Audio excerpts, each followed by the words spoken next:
નમસ્કાર વિદ્યાર્થી મિત્રો, હું શિરીષ સુરતી આપ સર્વનું તમારી પોતાની યુટ્યુબ ચેનલ ઓશન કોચિંગ ક્લાસીસમાં હાર્દિક સ્વાગત કરું છું. વિદ્યાર્થી મિત્રો, તમે જેની ખૂબ જ આતુરતાથી રાહ જોઈ રહ્યા છો એ 2026ના વર્ષનું ગાલા અસાઇનમેન્ટ બુક છે ધોરણ 10નું. એ સરસ મજાનું નવા રૂપ રંગ અને ડિઝાઇન સાથે તમારા માટે આવી ચૂક્યું છે. અને એ પણ વિદ્યાર્થી મિત્રો 2025ના વર્ષના બોર્ડના પ્રશ્નપત્રના આદર્શ સોલ્યુશન સાથે તમારા માટે આવ્યું છે. અને એની સાથે વિદ્યાર્થી મિત્રો તમને અલગ અલગ વિષયના 5 પ્રેક્ટિસ પેપરો પણ તમને પ્રાપ્ત થવાના છે. તો પછી બિલકુલ એટલે બિલકુલ ચિંતા કરવી નહીં. ઓકે વિદ્યાર્થી મિત્રો, આજના આ વિડીયોની અંદર વિદ્યાર્થી મિત્રો આપણે ધોરણ 10 વિષય ગુજરાતી જેનો પ્રશ્નપત્ર નંબર 4 જેનો વિભાગ ડી નું સંપૂર્ણ અને સચોટ સોલ્યુશન આજના આ વિડીયોની અંદર આપણે મેળવવાના છે. વિદ્યાર્થી મિત્રો, તમે તમારો જે અતૂટ વિશ્વાસ નવનીત પબ્લિકેશન ઉપર રાખ્યો છે એ જ તમારા અતૂટ વિશ્વાસને જાળવી રાખવાનું કાર્ય પણ નવનીત પબ્લિકેશન દ્વારા પણ કરવામાં આવી રહ્યું છે. વિદ્યાર્થી મિત્રો, 2026ના વર્ષની બોર્ડની પરીક્ષા માટે ખાસ એટલે ખાસ મહત્વનું કહી શકાય એવું ગાલા અસાઇનમેન્ટ બુક 2026ના વર્ષનું ધોરણ 10નું એ આવી ચૂક્યું છે. અને સરસ મજાનું એ સરસ એક નવું નજરાણું લઈને આવ્યું છે અને એ છે સ્માર્ટ ડિઝી બુક નામની એપ્લિકેશન. એની સાથે વિદ્યાર્થી મિત્રો તમને ફ્રી ઓનલાઈન આન્સર કી પણ તમને પ્રાપ્ત થવાની છે. ધોરણ 10ના અસાઇનમેન્ટ બુક મેળવવા માટેની જે લિંક છે એ તમને નીચે ડિસ્ક્રિપ્શનમાં આપવામાં આવી છે અથવા સ્ક્રીન ઉપર આપેલ જે વેબસાઇટ છે એ વેબસાઇટના માધ્યમ દ્વારા પણ તમે એ ગાલા અસાઇનમેન્ટ બુક ધોરણ 10ની તમે મંગાવી શકો છો. વિદ્યાર્થી મિત્રો, ધોરણ 10ની 2026ના વર્ષની જે ગાલા અસાઇનમેન્ટ બુક છે એની કિંમત છે માત્ર અને માત્ર 240 રૂપિયા જેટલી જ કિંમત એની નક્કી કરવામાં આવી છે.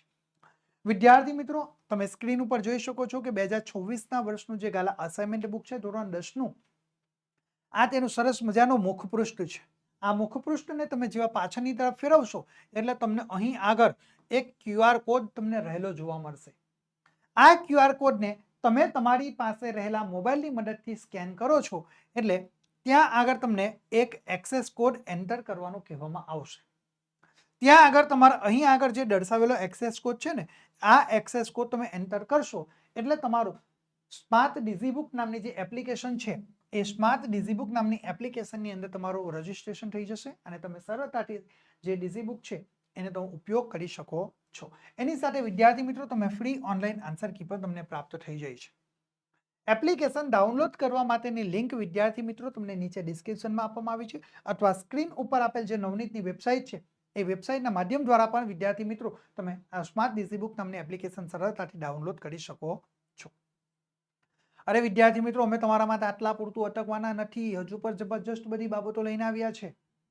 વિદ્યાર્થી મિત્રો, સૌ પ્રથમવાર ધોરણ 10 માટે સૌ પ્રથમવાર પ્રકાશિત થવા જઈ રહ્યું છે ગાલા અસાઇનમેન્ટ બુકનું માસ્ટર સોલ્યુશન. તમામ પ્રેક્ટિસ પેપર્સના આદર્શ સોલ્યુશનો તમને તમારા નજીકના દરેક બુક સેલરને ત્યાંથી તમને પ્રાપ્ત થઈ જશે.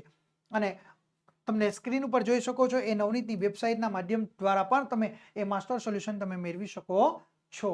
વિદ્યાર્થી મિત્રો, 2026ની જે બોર્ડની પરીક્ષા માટે જેટલું ગાલા અસાઇનમેન્ટ બુક મહત્વનું રહ્યું છે ને એટલું જ મહત્વ 2026ની બોર્ડની પરીક્ષા માટે ગાલા 21 અપેક્ષિત પ્રશ્ન સંગ્રહનું પર રહ્યું છે.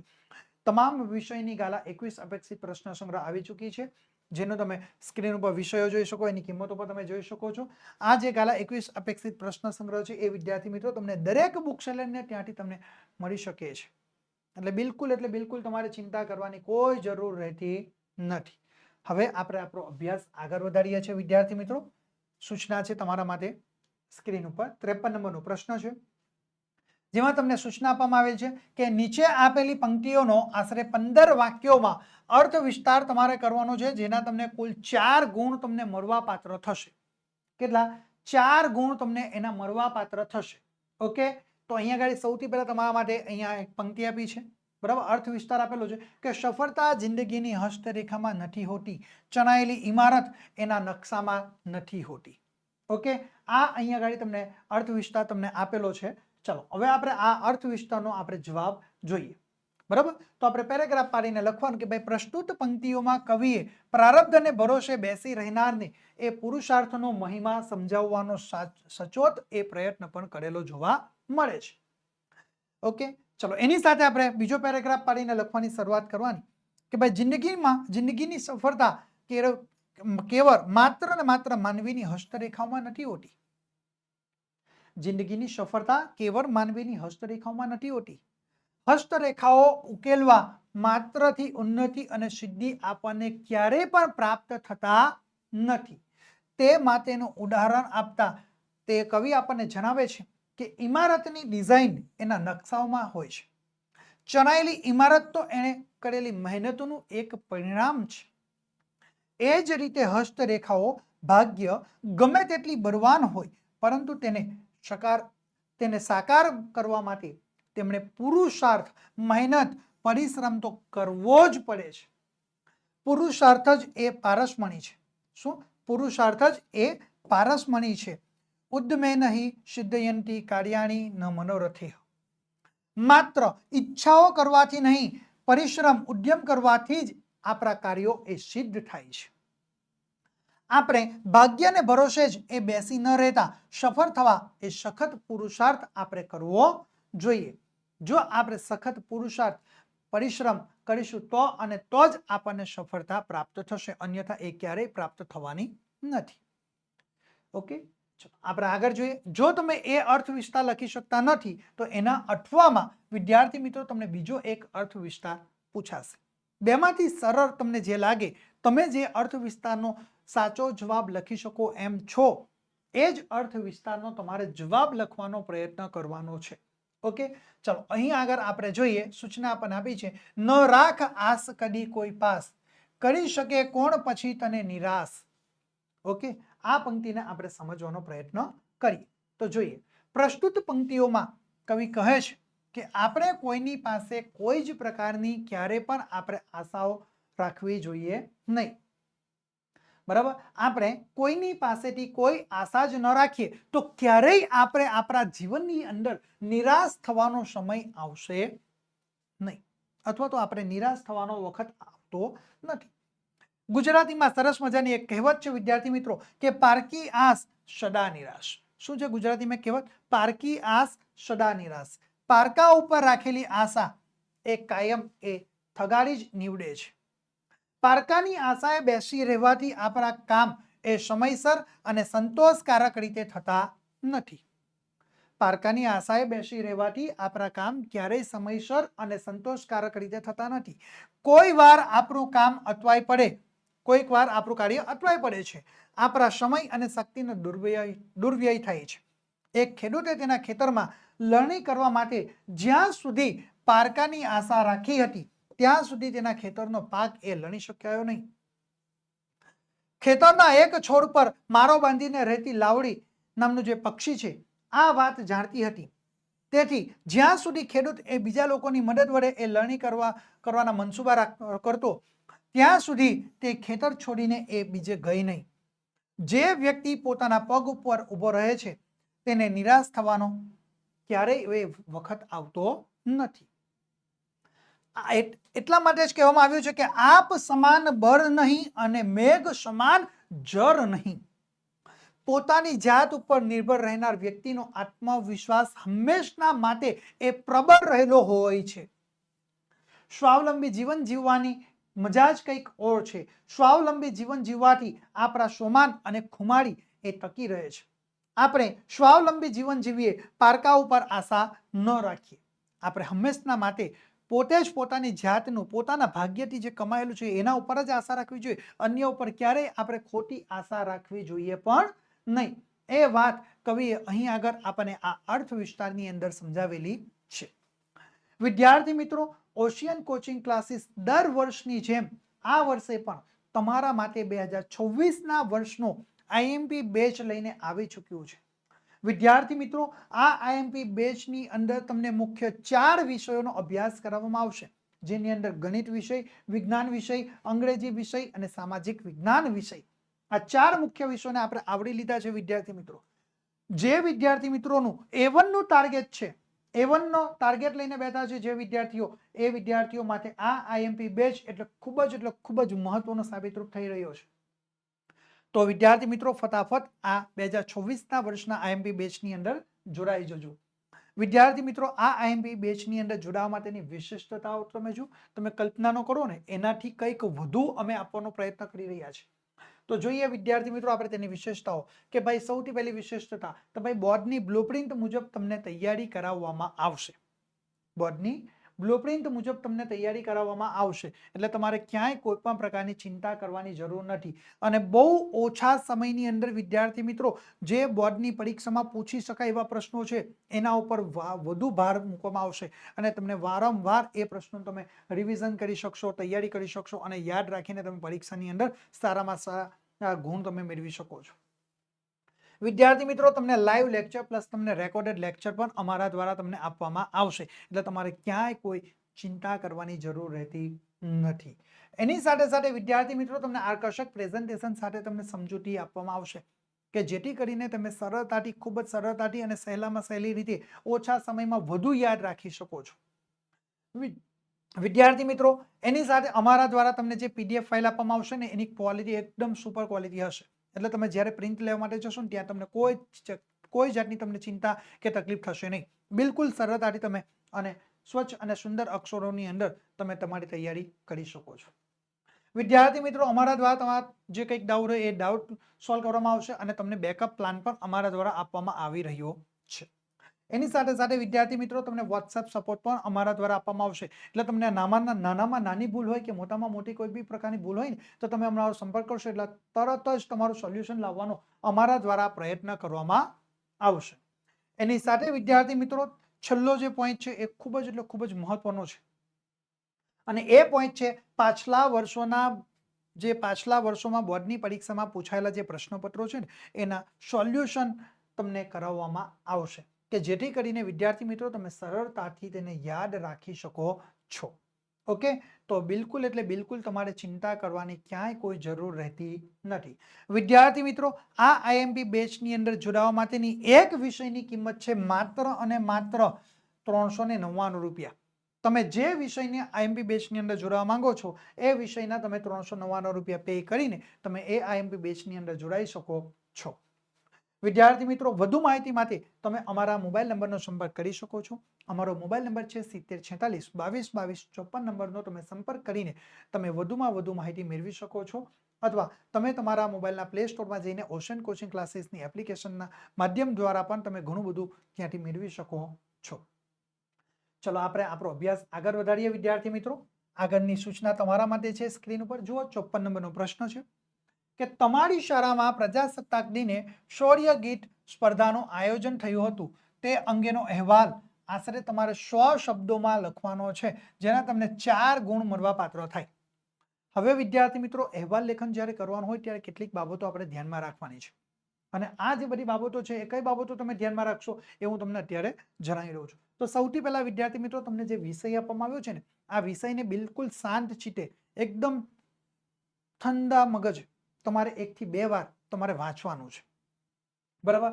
આ વિષય તમે વાંચી લો એટલે તમારા મનની અંદર એક કોન્સેપ્ટ ક્લિયર થઈ જશે. તો જો આપણે સૌથી પહેલા વાંચીએ કે ભાઈ તમારી શાળામાં પ્રજાસત્તાક દિને શૌર્ય ગીત સ્પર્ધાનું આયોજન થયું હતું, તે અંગેનો અહેવાલ આશરે 100 શબ્દોમાં લખવાનો. એટલે આપણે શીર્ષક તૈયાર કરી લો કે ભાઈ શૌર્ય ગીત સ્પર્ધાનું આયોજન, બરાબર. પ્રજાસત્તાક દિને શૌર્ય ગીત સ્પર્ધાનું આયોજન, બરાબર. આ આપણો શીર્ષક તૈયાર થઈ ગયું. હવે એના ઉપર આપણે સૌથી પહેલા લખવાની જ્યારે શરૂઆત કરીએ ત્યારે જમણા હાથ ઉપર આપણે જે જગ્યા ઉપર કાર્યક્રમ થયો તે સ્થળનું નામ, શહેરનું નામ, કઈ તારીખે કાર્યક્રમ થયો તેના બીજા દિવસે આપણે લખીએ છીએ, તો એ તારીખ જે દિવસે અહેવાલ લેખન કરીએ તેની તારીખ લખવી. ઓકે, પૂરેપૂરી તારીખ આપણે દર્શાવવી. આટલી બાબતો પૂરી થઈ ગયા પછી તમારે જે અહેવાલ લેખન કરો છો એમાં જે બાબતની શરૂઆતથી લઈને અંત સુધીનો ચિતાર તમારે સંક્ષિપ્તની અંદર તમારે આપવાનો રહેશે. હંમેશા માટે એક બાબત ધ્યાન રાખવાનું કે જ્યારે પણ આપણે અહેવાલ લેખન કરતા હોઈએ ત્યારે આપણે એ અહેવાલ લેખન હંમેશા માટે ભૂતકાળની અંદર આપણે લખાયેલો હોવો જોઈએ. આ બાબત તમારા માટે ખૂબ જ એટલે ખૂબ જ મહત્વની સાબિત રૂપ થશે. ઓકે, એટલે ખાસ ધ્યાન રાખજો વિદ્યાર્થી મિત્રો, અહેવાલ લેખન કરો છો ત્યારે તમારે એ ભૂતકાળની અંદર જ એનું લખાણ કરવાનું હોય છે. ચલો આપણે જોઈએ. સ્થળ લખ્યું છે અમરાવતી, તારીખ 28/1/2023. ખાસ ધ્યાન રાખજો. ઓકે, પેરેગ્રાફ પાડીને આપણે લખવાનું કે 26મી જાન્યુઆરીએ અમારી શાળા સરસ્વતી વિદ્યા સંકુલમાં આપણા રાષ્ટ્રીય પર્વ એવા પ્રજાસત્તાક દિને શૌર્ય ગીત સ્પર્ધાનું આયોજન કરવામાં આવ્યું હતું. ઓકે, પેરેગ્રાફ પાડીને લખો કે અમારી શાળા સરસ્વતી વિદ્યા સંકુલના પ્રાંગણમાં સૌ વિદ્યાર્થીઓ તેમજ શિક્ષકો સવારે 7:30 વાગે ઉત્સાહભેર આવી પહોંચ્યા હતા. પ્રજાસત્તાક દિન નિમિત્તે શૌર્ય ગીતનું આયોજન કરવામાં આવ્યું હતું. બરાબર. હવે જુઓ, અહીંયા આગળ 26મી જાન્યુઆરીની વાત છે. આપણે અહેવાલ લેખન ક્યારે કરીએ છીએ? બરાબર, 28 તારીખે. એના 2 દિવસ પછી, એટલે ભૂતકાળ થઈ ગયો આ રીતે. ઓકે, અને જે વિદ્યાર્થી ભાઈ બહેનોએ શૌર્ય ગીતની સ્પર્ધામાં ભાગ લીધો હતો તે સૌ એ કાર્યક્રમ શરૂ થતા પહેલા આગલી હરોળમાં ગોઠવાઈ ગયા હતા. શૌર્ય ગીત ગાનારા સૌના ચહેરાઓ ઉપર જાણે ઉત્સાહ સાથે શૌર્ય જોઈ શકાતું હતું. શાળાના પ્રાંગણમાં સ્ટેજ ઉપર એક બાજુ શૌર્ય ગીત ગાનારા માટે જગ્યા રાખી હતી, તો બીજી બાજુ 3 નિર્ણાયક શ્રીઓની ખુરશીઓ પણ ત્યાં આગળ રાખવામાં આવી હતી. શૌર્ય ગીત પછી સાંસ્કૃતિક કાર્યક્રમ પણ હતો, તેથી સ્ટેજ બરાબર શણગારેલું હતું. જુદી જુદી શાળાઓના વિદ્યાર્થીઓએ શૌર્ય ગીતની સ્પર્ધાના સ્પર્ધક તરીકે પોતપોતાની શાળાના ગણવેશ સાથે એ આવ્યા હતા. લગભગ 84 વિદ્યાર્થી ભાઈ બહેનોએ ભાગ લીધો હતો. પ્રજાસત્તાક દિન નિમિત્તે શૌર્ય ગીતની સ્પર્ધાનું આયોજન કરવા પાછળનો ઉદ્દેશ્ય અમારો સ્પષ્ટ હતો. આપણા સ્વાતંત્ર્ય વીરોની એ શહાદતનું, એમના શૌર્યનું એ નિમિત્તે એ સ્મરણ થાય, એ પ્રેરક વિચાર એમાં હતો. સમગ્ર કાર્યક્રમ, એનું વાતાવરણ ખરેખર પ્રેરણાદાયી બની રહ્યું હતું. આખરે નિર્ણાયકોએ પોતાનો નિર્ણય જાહેર કર્યો. 3 વિજેતાઓ જાહેર થયા. એકેય વિદ્યાર્થી મારી શાળાનો ન હતો. કાર્યક્રમને અંતે અમારી શાળાના ટ્રસ્ટી અને ગામના પ્રતિષ્ઠિત વેપારી શ્રી રાજપાલજીને હાથે એ વિજેતા થયેલા વિદ્યાર્થીઓને ઇનામ આપવામાં આવ્યા અને સૌએ એ વિજેતાઓને અભિનંદન પણ પાઠવ્યા અથવા અભિનંદન આપ્યા, શુભેચ્છાઓ પાઠવી. પેરેગ્રાફ પાડીને લખી શકો અથવા તો કન્ટિન્યુ પણ લખી શકો. કાર્યક્રમ પૂરો થતા સાથે સૌએ ભોજન લીધું અને ત્યારબાદ સૌ પોતપોતાની રીતે એ વિખેરાયા. આ રીતે વિદ્યાર્થી મિત્રો આપણે સરસ મજાનો અહેવાલ લેખન કરીને 4 ગુણ આપણે મેળવી શકીએ છીએ. ઓકે, ચલો આપણે આગળ જોઈએ વિદ્યાર્થી મિત્રો. આગળનો પ્રશ્ન છે 55 નંબરનો. સૂચના આપણને આપવામાં આવી છે કે નીચે આપેલા ગદ્યખંડનું આશરે 3જા ભાગમાં સંક્ષેપ કરીને તેને યોગ્ય શીર્ષક આપવાનું છે, જેના તમને 4 ગુણ મળવા પાત્ર થશે. ઓકે, તો વિદ્યાર્થી મિત્રો જ્યારે તમને શીર્ષક અહીંયા આગળ તમે સંક્ષેપીકરણ કરવાનું હોય ત્યાં તમને જે પેરેગ્રાફ આપેલો છે, આ પેરેગ્રાફને સૌથી પહેલા આપણે 1 થી 2 વાર બિલકુલ શાંતિથી આપણે 1 થી 2 વાર એનું વાંચન કરવું જોઈએ. વાંચન કરશો એટલે એના અંદર એના કેન્દ્રમાં કઈ બાબત છે એ તમને ખ્યાલ આવશે, એ તેનું શીર્ષક થઈ જશે. ઓકે, ચલો આપણે આ શીર્ષક થઈ ગયા બાદ આપણે શું કરવાનું, જ્યારે લખવાની શરૂઆત કરીએ છીએ ત્યારે એક બાબત ખાસ ધ્યાન રાખવાની કે ભાઈ જે બિનજરૂરી બાબતો છે એ તમામ બાબતોને આપણે દૂર કરવી. જેમ કે ઉદાહરણો છે તો ઉદાહરણો આપેલા હોય તો ઉદાહરણોને પણ દૂર કરવા. એકની એક બાબત 2 વાર 3 વાર પુનરાવર્તન પામતી હોય તો એ બાબતોને પણ આપણે દૂર કરવી જોઈએ. અને આપણે આપણા અહીંયા આગળ જે પ્રશ્નોનો જવાબ લખીએ છીએ એની આપણે શરૂઆત કરવી જોઈએ. બરાબર, આપણે જે જવાબ લખવાના છે એની શરૂઆત કરવી જોઈએ. તો આપણે સૌથી પહેલા અહીંયા આગળ જે પેરેગ્રાફ છે એ આપણે જોઈએ. તો ભાઈ વિદ્યાર્થીનું પ્રથમ કર્તવ્ય એ છે કે કોઈક બીજાએ, બરાબર, વિદ્યાર્થીનું પ્રથમ કર્તવ્ય એ છે કે કોઈક બીજાએ ઘડીને તૈયાર રાખેલા વિચારોને ન સ્વીકારવા પણ નમ્ર ભાવે જિજ્ઞાસા વૃત્તિ કેળવવી. જુદા જુદા મૂલ્યો અર્થાંત આદર્શ તથા જિજ્ઞાસા વૃત્તિ કેળવવી. જુદા જુદા મૂલ્યો અર્થાંત આદર્શો તથા ભાવનાઓની તુલના કરી જોવાની ટેવ તેને પાડવી જોઈએ.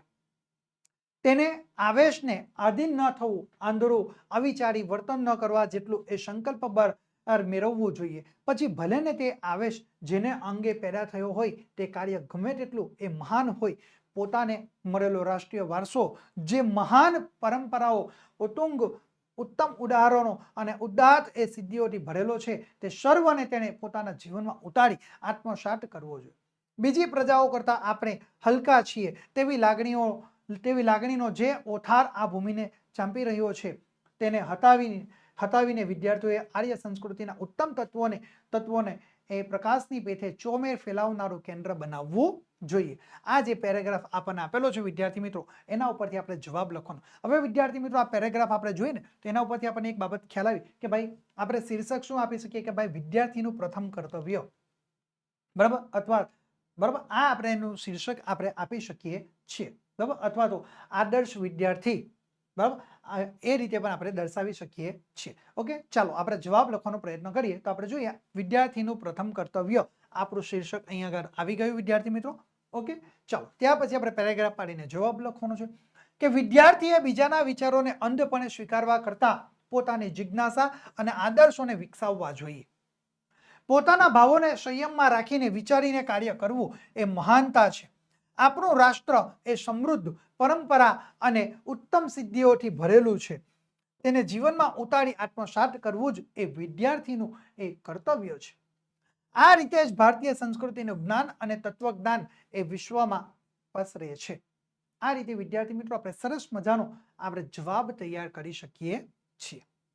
ઓકે, અને પૂરેપૂરા આપણે ગુણ મેળવી શકીએ છીએ. ઓકે, ચાલો આપણે આગળ જોઈએ વિદ્યાર્થી મિત્રો. એ પહેલા વિદ્યાર્થી મિત્રો આપણે ગાલા અસાઇનમેન્ટ બુક 2024ના વર્ષનું જે ધોરણ 10નું આવ્યું છે ને, એના આપણે ગુજરાતી વિષયનું આપણે સોલ્યુશન કરી રહ્યા છે. આવી જ રીતે જો વિદ્યાર્થી મિત્રો તમારે ગણિત વિષયનું જોઈતું હોય, વિજ્ઞાન વિષયનું જોઈતું હોય, અંગ્રેજી વિષયનું જોઈતું હોય, સામાજિક વિજ્ઞાન વિષયનું જોઈએ, અથવા તો તમને સંસ્કૃત વિષયનું પણ જોઈએ ને, તો તમામ વિષયના સોલ્યુશન અમારી પાસે ઉપલબ્ધ છે. એટલે જે વિદ્યાર્થી મિત્રોને જો તમને 2024ના વર્ષના ધોરણ 10ના જે ગાલા અસાઇનમેન્ટ બુક છે એના તમામ વિષયના સોલ્યુશન મેળવવા હોય ને, તો અત્યારે જ વિદ્યાર્થી મિત્રો અમારો સંપર્ક કરી લેજો. આ સોલ્યુશનની પીડીએફ ફાઇલ અમારી પાસે ઉપલબ્ધ છે.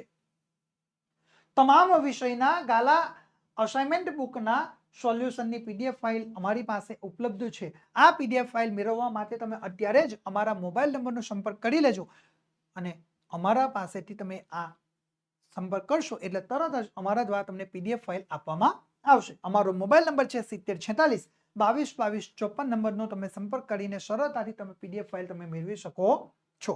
તો વિદ્યાર્થી મિત્રો તમે રાહ જોશો નહીં, ફટાફટ તમે તમારા તૈયારી શરૂ રાખજો. આ જો વિદ્યાર્થી મિત્રો આ સોલ્યુશનની પીડીએફ ફાઇલ તમે મેળવશો ને, તો શું થશે કે તમારે પ્રશ્નોના જવાબ શોધવા નહીં પડે, એટલે તમારો સમય નહીં બગડશે. બરાબર, સમય નહીં બગડે એટલે તમે અભ્યાસમાં વધુ ધ્યાન આપી શકો અને સારામાં સારા ગુણ મેળવી શકો. બરાબર, એટલે આ જે ગાલા અસાઇનમેન્ટ બુક છે ને એની અંદર મહત્વના જે પ્રશ્નો છે ને એને જ ધ્યાનમાં લીધેલા છે. એટલે આ એક બાબત ખાસ ધ્યાન રાખજો. બરાબર વિદ્યાર્થી મિત્રો, એટલે ફટાફટ તમે તમારી તૈયારી શરૂ કરી દેજો. ઓકે વિદ્યાર્થી મિત્રો, એટલે ફટાફટ તમે અમારા મોબાઈલ નંબરનો સંપર્ક કરીને તમે ગાલા અસાઇનમેન્ટ બુકના તમામ વિષયના સોલ્યુશનની પીડીએફ ફાઇલ સરળતાથી મેળવી શકો છો. ચલો હવે આપણે આગળ જોઈએ વિદ્યાર્થી મિત્રો. પ્રશ્ન નંબર 56.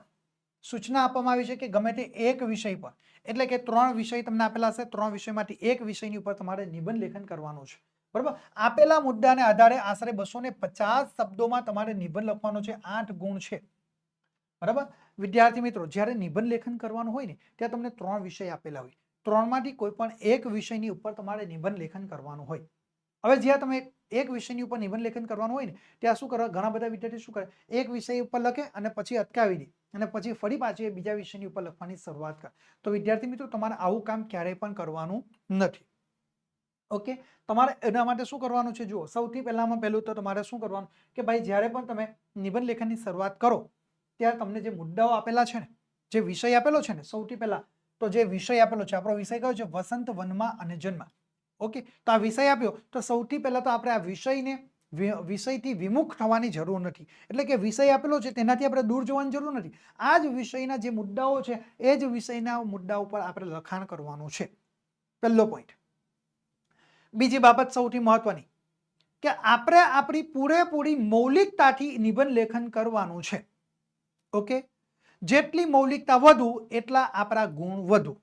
ઓકે, ત્રીજી બાબત, જ્યારે આપણે નિબંધ લેખન કરીએ ત્યારે કોઈ ગુજરાતી વિષયના કવિ હોય, કોઈ વિદ્વાન હોય, કોઈ પણ હોય, એવું જરૂર નથી ભાઈ ગુજરાતી વિષયના XYZ, કોઈ પણ કવિ હોય, લેખક હોય, મહાપુરુષો હોય, વિવેચકો હોય, વિદ્વાનો હોય. બરાબર, આવા મહાપુરુષોના આપણે શું કરવું જોઈએ, એમના દ્વારા લખાયેલા વાક્યો હોય, એમની પંક્તિઓ હોય તો આપણે તેનો ઉપયોગ કરવો જોઈએ. પછી એ ભલે ગુજરાતી વિષયની હોય, અંગ્રેજી વિષયની હોય, સંસ્કૃત વિષયની હોય કે હિન્દી વિષયની હોય, કોઈ પણ વિષયની પંક્તિઓનો આપણે ઉલ્લેખ કરીને સરસ મજાની આપણે નિબંધ લેખનની શરૂઆત કરી શકીએ છીએ અને આપણે આપણા નિબંધને આકર્ષક બનાવી શકીએ છીએ. નિબંધ લેખન કરીએ છીએ ત્યારે જરૂરિયાત કરતાં વધુ પ્રમાણમાં પેરેગ્રાફ હોવા જોઈએ નહીં. જ્યારે નિબંધ લેખન કરીએ છીએ ત્યારે આપણે નક્કામાં પોઈન્ટ પાડીને લખીએ છીએ. પોઈન્ટ પાડીને નિબંધ લેખનની શરૂઆત કરવાની નથી. ઓકે, નિબંધમાં ક્યારેય પોઈન્ટ હોતા નથી. ઓકે, એટલે આ એક બાબત ખાસ ધ્યાનમાં રાખવી. ઘણા બધા વિદ્યાર્થીઓ પોઈન્ટ પાડીને લખે છે, તો પોઈન્ટ પાડીને આપણે ક્યારેય લખવાનું હોતું નથી. પેરેગ્રાફની અંદર નિબંધ લેખન કરવાનો હોય છે, પરંતુ જરૂરિયાત કરતાં વધુ પેરેગ્રાફ હોવા જોઈએ નહીં. નિબંધ લેખન કરીએ છીએ ત્યારે આપણી વાક્ય રચના સીધી, સાદી અને સરળ શૈલીની અને ટૂંકાણપૂર્વકનું વાક્ય રચના હોવી જોઈએ.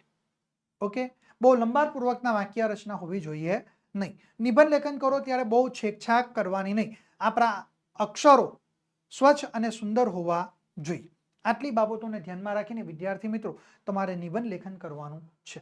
તો આપણે જોઈએ, વિષય છે વસંત, વનમાં અને જન્મમાં. એના મુદ્દા આપણે જોઈએ તો પ્રસ્તાવના, ભારતનો ઋતુક્રમ, બરાબર, વસંતનું માદક વાતાવરણ, વસંત અને માનવ જીવન, વસંત એક અજદ ઋતુ અને ઉપસંહાર. ઓકે, ચલો આ મુદ્દાને આપણે આવડી લઈને આપણે એના ઉપર નિબંધ લેખન કરીએ. તો સૌથી પહેલા આપણે મનોજ ખંડેરિયાની સરસ મજાની એક પંક્તિ લઈને આપણે શરૂઆત કરીશું કે મલ્યા નીલોની પીછીને રંગો એ ફૂલો ના લઈ.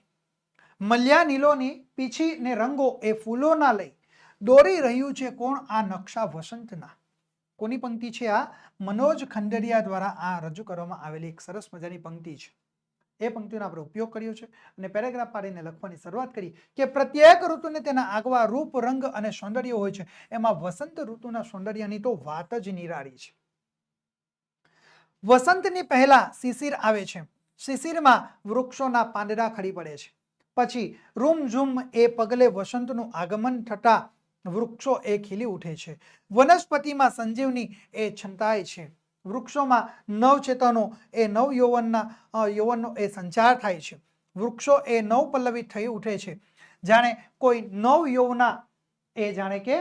નવયૌવના એ વસંત એ નવસર્જનની ઋતુ છે. વસંતના આગમન સાથે જ વૃક્ષોના દેહમાં નવો પ્રાણ પ્રગટે છે. તેમની ડાળીએ કુપરો ફૂટે છે. આમ્ર વૃક્ષની ગતાઓમાં છુપાઈને કોયલ એ મધ મીઠા એ ટહુકા કરે છે. આમ્ર વૃક્ષો પર એ મબલક મંજરીઓ એ માળી ઉઠે છે. ઉપવનોમાં રંગબેરંગી અને સુગંધી પુષ્પો એ ખીલી ઉઠેલા પણ આપણને જોવા મળે છે. રંગબેરંગી કેસુડાના એ ફૂલોના કેસરી ઝુંડ એ કુદરતની શોભામાં ઓર વધારો કરતા પણ આપણને જોવા મળે છે. પતંગિયા અને મધમાખીઓ પુષ્પોની આસપાસ એ ગુમરાવા લાગે છે. ફૂલે એ ભમરાઓ ગુંજરાવ કરવા લાગે છે. કવિ શ્રી મનોજ ખંડેરિયા એ વસંતની શોભા વર્ણવતા ફરી પાછા લખે છે કે આ દાર જાણે કે રસ્તા વસંતના. આ દાર જાણે કે રસ્તા વસંતના. ફૂલો એ બીજું કઈ નથી પગલા વસંતના. ફૂલો એ બીજું કઈ નથી પગલા વસંતના. ચારેય બાજુ વસંતનું સામ્રાજ્ય છવાઈ જાય છે. સર્વત્ર વસંતનો એ વિજય થાય છે. વસંત ઋતુમાં વાતાવરણ અત્યંત ખુશનુમા બની જાય છે ને ન વધારે ઠંડી ન વધારે ગરમી. અણધાર્યા વરસાદની પણ એ ચિંતા નહીં. આ ઋતુની સમધારણ એ આબોહવા જીવન સૃષ્ટિને માટે એ આહલાદક હોય છે. શીતળ વાસંતી લહેરો અને સૂર્યના કોમળ કિરણોનો સ્પર્શ એ જીવનને એક નવી જ તાજગીથી પણ આપણને ભરી દે છે. માનવ જીવન પર વસંતનો કેવો પ્રભાવ પડે છે. પ્રાચીન સમયમાં લોકો આ ઋતુમાં એ સમૂહ નૃત્યો કરતા હતા. આપણા લોક સાહિત્યમાં પણ વસંત ઋતુના એ નૃત્ય ગીતોનો અનેરો એ મહિમા ગવાયો છે. માનવ જીવનમાં વસંત ઋતુ એ ઉલ્લાસ પ્રેરે છે. એની પ્રાકૃતિક શોભા નિહાળીને લોકોના હૈયા આનંદથી એ ઝૂમી ઉઠે છે. વસંત પંચમી, હોળી અને ધૂળેટી એ વસંત ઋતુના મુખ્ય તહેવારો છે. હોળીમાં અબાલ વૃદ્ધ સૌ એ રંગ અને ગુલાલ વડે એ મન ભરીને એ રમે છે. લોકો એ ઢોલ તાલે ઝૂમે છે, નાચે છે, તેમજ વસંતના અને હોળીના ગીતો પણ ગાય છે. અને સરસ મજાની અહીંયા આગળ એક પંક્તિ રજૂ થાય છે કે આવી વસંતની પૂર્ણિમા પ્રભાળી, વસંત રાણી રમણે ચડી રે લોલ, વસંતે ધરતીને સ્વર્ગથી સવાઈ કરી, દેવોને માનવોના હૈયા મહેકતા કરી દીધા. કવિનો આનંદ ઉદ્ગાર જુઓ, હારે મારી ક્યારીમાં મહેક મહેકી, હો રાજ કોઈ વસંત લ્યો. આ સરસ મજાની પંક્તિ અહીં આગળ કવિની એ ઉપયોગ આપણે કરેલો છે. અને આગળ આપણે લખી શકીએ કે વિશ્વભરના કવિઓએ આ ઋતુને ઘણા લાડ લડાવ્યા છે. વસંત ઋતુ આપણને જીવનમાં પ્રેમ અને સૌંદર્યનું કેટલું બધું મહત્વનું છે તેનો એ સાચો ખ્યાલ આપે છે. કેટલાક કવિઓએ એને વિલાસની ઋતુ તરીકે પણ ઓળખાવી છે. કઈ ઋતુ તરીકે? વિલાસની ઋતુ તરીકે પણ કેટલાક કવિઓએ તો એ વસંત ઋતુને ઓળખાવી છે. પણ ખરેખર તો એ સ્ફૂર્તિદાયક એ ઋતુ છે. પરંતુ ખરેખર તો એ સ્ફૂર્તિદાયક ઋતુ છે. વસંતના સૌંદર્યને માણવા માટે આપણે ખુલ્લામાં વૃક્ષો પાસે કે બાગ બગીચા કે જંગલમાં જવું જોઈએ. જો આપણે ઘરની 4 દિવાલોમાં પુરાઈ રહીએ અને ટીવી વગેરે જોવામાં જ આપણે રોકાયેલા રહીએ તો આપણને વસંતની શોભાનો ખ્યાલ જ સી રીતે આવે? તેથી જ કવિ દલપત રામે આપણને વસંત ઋતુનો થાથ કેવો હોય છે એ વાત આ પંક્તિઓમાં આપણને સમજાવી છે. એટલે સરસ મજાની પંક્તિ અહીંયા આગળ આપણે લીધો છે કે રૂડો જુઓ આ ઋતુરાજ આવ્યો, મુકામ તેણે વનમાં જમાવ્યો. આ રીતે સરસ મજાની પંક્તિનો ઉલ્લેખ કરીને આપણે નિબંધ લેખન કરી શકીએ છીએ. ચલો આપણે આગળ જોઈએ વિદ્યાર્થી મિત્રો. એના અથવામાં આપણને બીજો વિષય છે કે મારું વતન. ઓકે, એના મુદ્દા આપણે જોઈએ વિદ્યાર્થી મિત્રો તો પ્રસ્તાવના, વતનની વિશિષ્ટતા, વતન પ્રેમની વાતો, સંસ્મરણો અને ઉપસંહાર. આટલા મુદ્દાઓને આપણે આવરી લેવાના છે. ઓકે, ચાલો આપણે જોઈએ આગળ. તો સૌથી પહેલા આપણે સરસ મજાની પંક્તિનો આપણે ઉપયોગ કરવાનો છે. સંસ્કૃત ભાષાની પંક્તિ લીધી છે. જનની જન્મભૂમિસ્વ સ્વર્ગાદપી ગરીયસી. એટલે કે માતા અને માતૃભૂમિ તો સ્વર્ગથી પણ ચડિયાતી છે. આપણે ગુજરાતીમાં આ રીતે તેનો અનુવાદ કરી શકીએ. માતા અને માતૃભૂમિ વતન તરફથી મળેલા સંસ્કારો વ્યક્તિના ઘડતરમાં એ મહામૂલ્યો એ ભાગ ભજવે છે. આપણે સૌ એના ઋણી છીએ. માતૃભૂમિ વતન સાથે અભિન્ન એવી બે અન્ય બાબતો પણ એટલી જ એ મહત્વની છે. માતૃભાષા અને માતૃસંસ્થા એટલે કે શાળા. આજે વતનથી ઘણો દૂર છું પણ વતનના સાદ અને સંસ્મરણો એ હૃદયના કોઈક અગોચર ખૂણે એ જીવનની અખૂટ મૂંડી રૂપે એ સચવાયેલા પડ્યા છે. મારું ગામ સમેરા એ તળાવને કાંઠે વસેલું છે. પુરાણોમાં મારા ગામનો ઉલ્લેખ છે તે ઐતિહાસિક છે. 4 યુગ જૂનું છે એમ કહેવાય છે. આ ગામ પહેલા નગર તરીકે ઓળખાતું. નગરને ફરતે ચારે બાજુ કોટ છે, 6 દરવાજાઓ છે, કીર્તિ તોરણ છે. અકબરના દરબારી એ તાનસેને દીપક રાગ ગાયો પછી શરીરમાં અગ્નિ પ્રગટ્યો. એ અગ્નિને મલ્હાર રાગ ગાનારા તાના રીરી નામની 2 બહેનોની દેરીઓ પણ છે. દર વર્ષે સંગીત સમારોહ થાય છે. નગરોના ઈષ્ટદેવ હાટકેશ્વરનું સોલંકી યુગનું મંદિર છે. આજુબાજુ એટલા બધા મંદિરો અને તળાવો છે કે ન પૂછો વાત.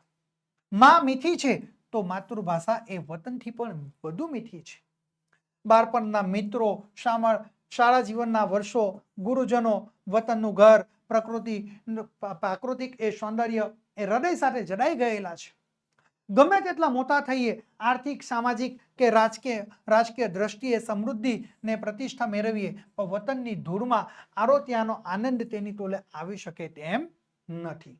વતનને શું નથી આપ્યું, શું ભૂલું, શું યાદ કરું? મા બાપનો પ્રેમ, પુસ્તકાલય અને શાળામાંથી મેળવેલું જ્ઞાન, મોભી વડીલોએ શીખવેલા એ કર્તવ્ય નિષ્ઠા અને ઉત્તરદાયિત્વ, વતને બાંધી આપેલી એ સંસ્કાર અને સંસ્મરણોની એ પોટલી જ્યારે જરૂર પડી ત્યારે ખોલી છે ને જીવનને પોષક એવા મૂલ્યોએ બર મને પૂરું પણ પાડ્યું છે.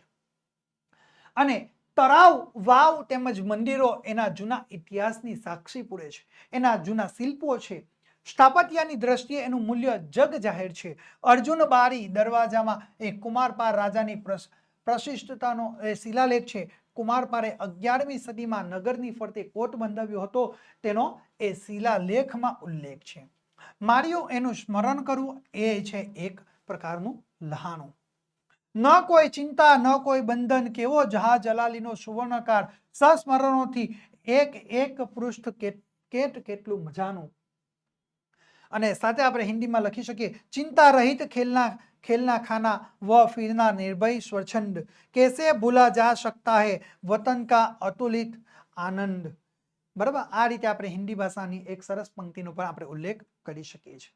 અને પેરેગ્રાફ પર લખવાનું પણ ખેર ભવભૂતિનું વાક્ય તેહીનો દિવસા ગતા, યાદ કરીને સંસ્મરણોનું અમૃત પાન કરવા એ સિવાય બીજો કોઈ માર્ગ હવે નથી.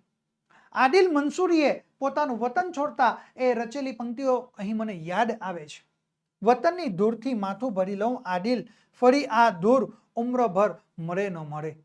આ રીતે સરસ મજાની પંક્તિનો આપણે ઉપયોગ કરીને આપણે એ નિબંધ લેખન કરી શકીએ છીએ. જો એ નિબંધ નથી લખી શકતા વિદ્યાર્થી મિત્રો, તો એના અઠવામાં આપણને બીજો એક નિબંધ આપણે લખી શકીએ. બરાબર, એના અઠવામાં આપણને બીજો એક વિષય આપ્યો છે કે ભાઈ પ્રદૂષણ એક સાર્વત્રિક સમસ્યા. શું? પ્રદૂષણ એક સાર્વત્રિક સમસ્યા. એના મુદ્દાઓ આપણે જોઈએ તો સૌથી પહેલા પ્રસ્તાવના, ઔદ્યોગિક ક્રાંતિની અસરો, પ્લાસ્ટિકના વપરાશની અસરો, અણુશસ્ત્રોના એ અખતરાની અસર, પ્રદૂષણ ઘટાડવાના ઉપાય અને છેલ્લે ઉપસંહાર. ઓકે, ચલો આપણે શરૂઆત કરીએ છીએ. પર્યાવરણની સલામતી એ દરેક વ્યક્તિની સૌથી પહેલી જવાબદારી છે. પર્યાવરણ એ જીવસૃષ્ટિની મૂળભૂત જરૂરિયાત પૂરી પાડીને તેની સુરક્ષા અને જાળવણી પણ કરે છે. પણ જો પર્યાવરણની સુરક્ષા જોખમાય તો એ પ્રશ્ન છે. હા, એ સાચું પડ્યું છે. જાત જાતના પ્રદૂષણોને ઉત્પન્ન કરીને આપણે તો જે ડાળી ઉપર બેઠા છીએ એ ડાળીને જ આપણે કાપી નાખી છે. જગતની મુખ્ય સમસ્યાઓ એ વસ્તી વધારો, ગરીબી, બેકારી, આતંકવાદ છે. પણ સૌ માથું ઉચકતી ગંભીર સમસ્યામાં સૌમાં માથું ઉચકતી જો કોઈ ગંભીરમાં ગંભીર સમસ્યા કોઈ હોય તો તે છે સર્વવ્યાપી પ્રદૂષણ છે. ભારતમાં પ્રદૂષણ એ ચિંતાજનક રીતે દિવસે ને દિવસે વધુ રહ્યું છે. આધુનિક યુગમાં જિંદગી એ વધારે આરામદાયક બની છે. સુખ સગવડો વધી છે. ઓછા સમયમાં વધારે ઝડપથી એ કાર્ય કરવા વિવિધ યંત્રોનો એ ઉપયોગ આજે દિવસે ને દિવસે વધ્યો છે. પરંતુ તેની સાથે આ સમસ્યાઓનો સામનો પણ કરવો પડશે. પ્રદૂષણની સમસ્યા આપણા અસ્તિત્વ માટે એક જોખમકારક પુરવાર એ થાય તેવું આપણને લાગે છે. 20મી સદીમાં થયેલી ઔદ્યોગિક ક્રાંતિને પરિણામે અનેક ઉદ્યોગ ધંધાઓ સ્થપાયા છે. આ ઉદ્યોગોમાં સતત ઝેરી પદાર્થો એ ઉત્પન્ન થયા કરે છે. તેની સાથે વાહન વ્યવહાર પણ એક ખૂબ વધી ગયો છે. ડીઝલ કે પેટ્રોલથી ચાલતા વાહનો એ હવામાં કાર્બન મોનોક્સાઇડ જેવા ઝેરી વાયુઓ છોડે છે. આથી હવામાં કાર્બન મોનોક્સાઇડનું પ્રમાણ એ ખૂબ વધી જાય છે. વળી વાહનોને લીધે અવાજનું પ્રદૂષણ પણ ખૂબ જ વધવા પામ્યું છે. કૃષિ ક્ષેત્રે રાસાયણિક ખાતરો તેમજ ઝેરી જંતુનાશક દવાનો ઉપયોગ એ વધુ હોવાથી અનાજ અને શાકભાજી પણ એ પ્રદૂષિત બન્યા છે અને જમીનની ફળદ્રુપતા ઘટી છે. વળી રાસાયણિક કારખાનામાંથી ઘણીવાર ઝેરી ગેસનું ગળતર પણ થાય છે અને તેનાથી ભયંકર દુર્ઘટનાઓ સર્જાય છે. આપણે જોઈએ તો ભોપાલ ગેસ દુર્ઘટના આપણે ભૂલવી જોઈએ નહીં. ઈસવીસન 1984માં ભોપાલમાં આવી દુર્ઘટના સર્જાઈ હતી. રસાયણોના કારખાના ધરાવતા શહેરોમાં કોઈ પણ સમયે ગેસ ગળતર જેવી દુર્ઘટના સર્જાવાનો સતત એ ભય આપણને રહે છે. જળ, વાયુ, અવાજ તેમજ અનેક વિવિધ પ્રદૂષણોમાં જેણે વિશ્વભરમાં માથું ઉચક્યું છે તે છે પ્લાસ્ટિક પ્રદૂષણ. આ બધા પ્રદૂષણો તો હતા જ, બરાબર. જળ, વાયુ, અવાજ આ બધા પ્રદૂષણ તો હતા જ, પરંતુ એની અંદર નવું પ્રદૂષણનો ઉમેરો થયો છે એ પ્લાસ્ટિક પ્રદૂષણ. ઘર વપરાશ તેમજ માર્કેટમાં પ્લાસ્ટિકનો ઉપયોગ દિવસે ને દિવસે વધ્યો છે. ઘરનો કચરો પણ એ પ્લાસ્ટિકની કોથળીમાં ભરીને લોકો બહાર જાહેરમાં ફેંકે છે. પ્લાસ્ટિક જમીનમાં પણ ઓગળતું નથી. એને બાળવામાં આવે તો એમાંથી ઉત્પન્ન થતો ઝેરી વાયુ એ પૃથ્વી પરના વાતાવરણને એ દૂષિત પણ કરે છે ને જીવ માત્રનું એ સ્વાસ્થ્ય બગાડે છે. ફર્નિચરમાં, પાણીની પાઇપલાઇનમાં, પાણીની પીવાની બોટલ રૂપે પ્લાસ્ટિક ક્યાં વપરાતું નથી. આજે એનો ભેગો થયેલો કચરો કેવી રીતે નાશ કરવો એ આપણા સૌ કોઈ માટે એક વિકટ પ્રશ્ન બન્યો છે. ક્યાંક ડામરમાં ભેળવીને રસ્તો રોડ બનાવવામાં એનો ઉપયોગ થઈ રહ્યો છે, એ સારી બાબત છે.